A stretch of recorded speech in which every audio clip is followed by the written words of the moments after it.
Hello again, this is Oliver, and thank you for joining me on my journey in the world of, I suppose, doodling, just letting the brain relax for a while. I'm coming from Youghal. It's a seaside town in the south of Ireland by the Atlantic, and we had our swim this morning.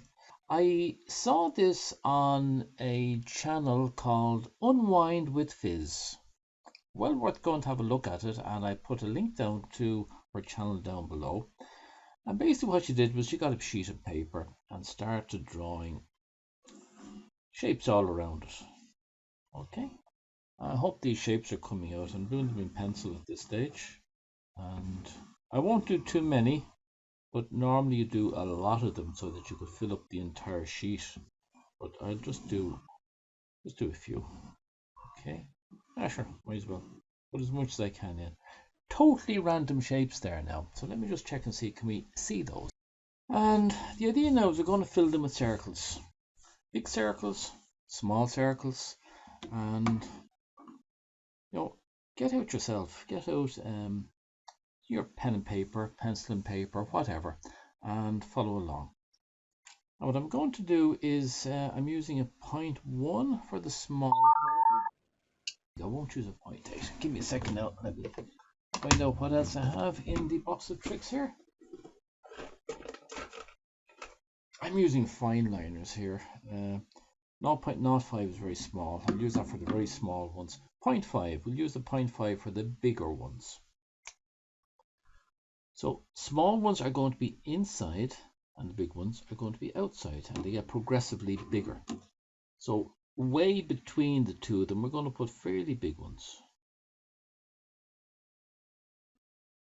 There's nothing phenomenal about what I'm doing here. It's very simple. So get yourself, pull out a sheet of paper there. Get your pencil, get your pen, and start drawing circles. That's all we're doing, nothing else, just drawing circles.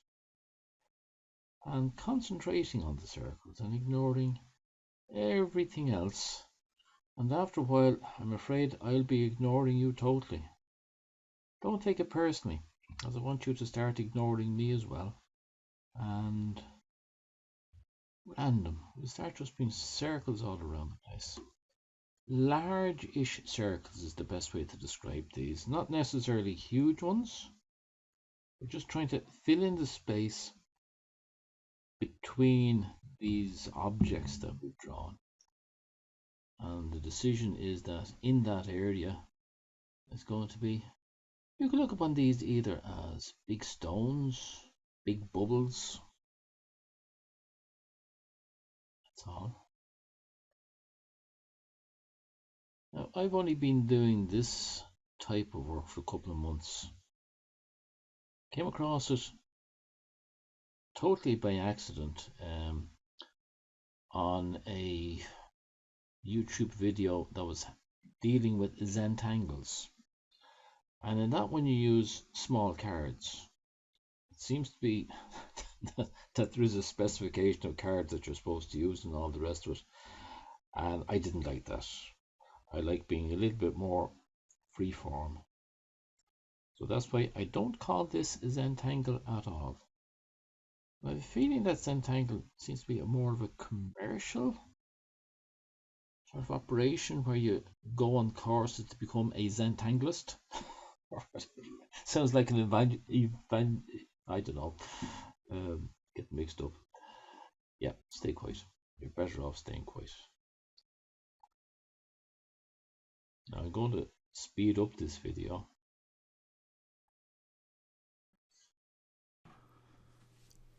Now, although I've sped it up, you don't have to speed up what you're doing. Just continue as you were. It's a nice, I find it quite relaxing.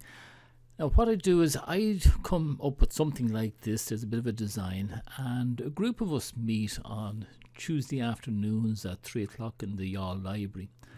And so this is the design that I brought with me today, and then other people decided, right, they would take that on and start doing their bit of doodling on it for an hour. We just have our table in there in the library for an hour, and you know what, the hour goes like 5 minutes. Once you get involved in this, There's no need to talk. In fact, there hardly ever is any talking going on. We're just in our own space with pens, pencils, bits of paper, just doing our own thing. Now, as you see, I started off there with fairly big circles, and they graduate down into, we call them less big, and finally into fairly small ones, right at the boundary of the shapes that I'd drawn a while before. And you can hear me muttering there. We have to do very, very small ones here now. And yeah, I switched down from the 0.5 to a 0.1. Okay, I've just did a zoom in there in post-production. The quality mightn't be very good, but at least it gives you an idea there that I'm not actually drawing circles. I do for a bit, but I also put in little bits of squiggles and things like that.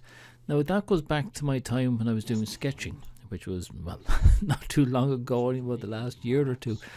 I found that this idea of mark making, if you sort of develop some type of mark that is representational, and I was thinking that along here now what we have is, it's like a seashore.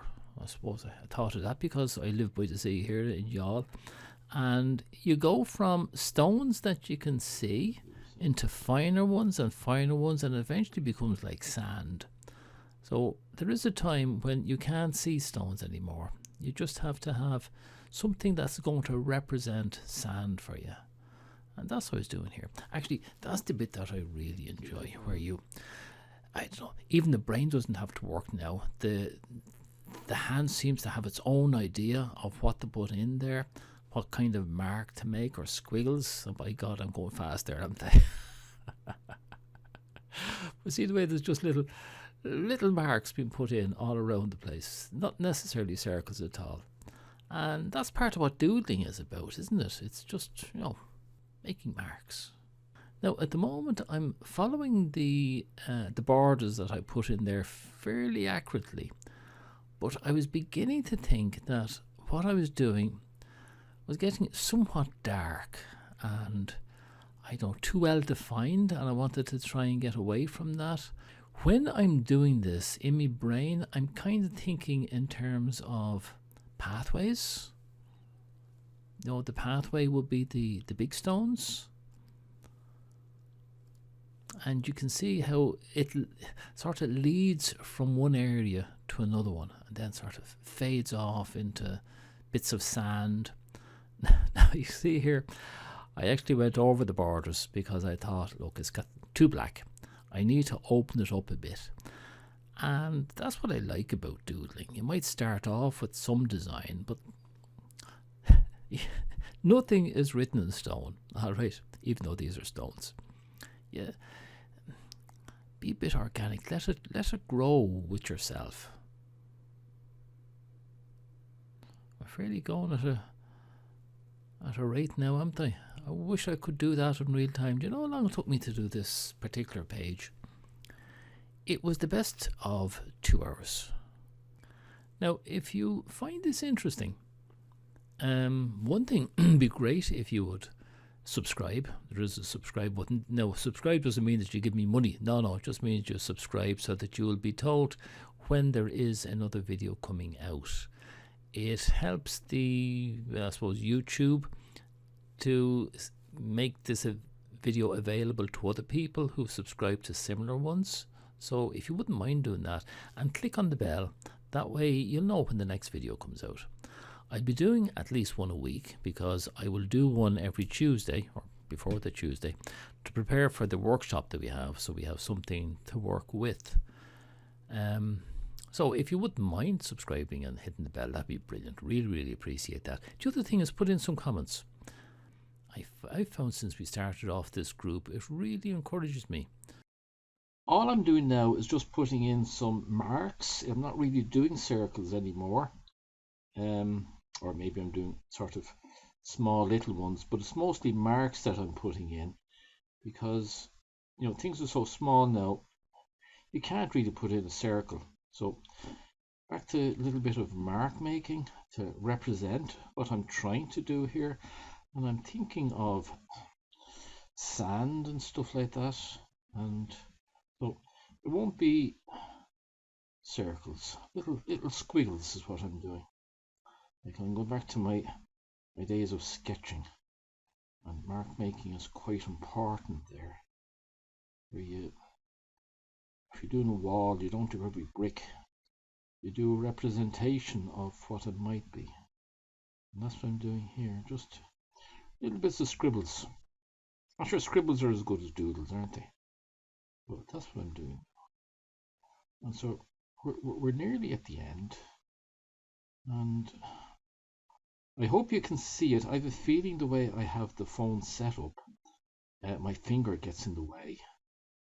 And I'll have to have a look at this video now when it's finished. And let's see, is there a better way to be doing it? This is only my second video, by the way,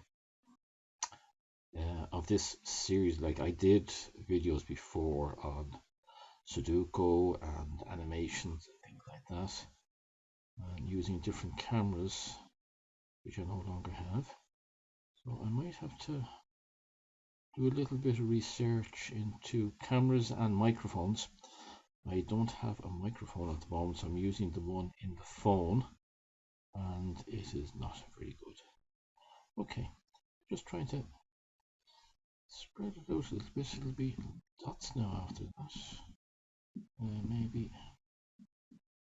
And it's this change in texture and change in the amount of black that gives the impression of depth. And that's what I'm trying to do. It's a bit of an impression of depth here. That's all. You know what would be nice? To use some sort of colours as well, wouldn't it? I was wondering that. Could we colour this in? I'm not very good at the colouring, I have to say. In fact, I'm quite disastrous, my attempts on that. I sort of like the black and white. It'd be nice to have, you know what, I'm going to put a little bit of something in here to give the impression of, well, it's not all flat, but there's something there as well. Yeah. Right. Well, that's me. I'm going to sign my name at the bottom now. This is February 24.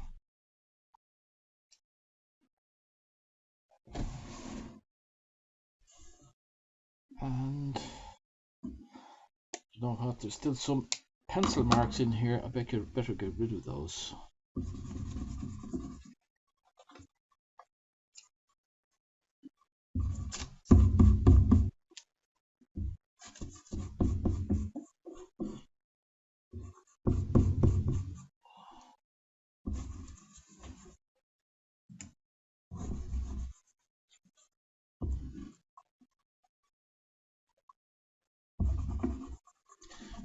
Remember what this looked like at the start. The end is different.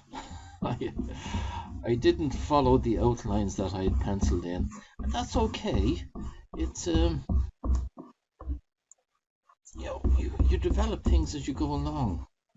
As the rain or the mood gets you, you might decide, I wanted it a different way. That's what happened. I felt that there was too much white in it and I wanted to fill it up a bit. That's better. Yeah, that's a lot better now.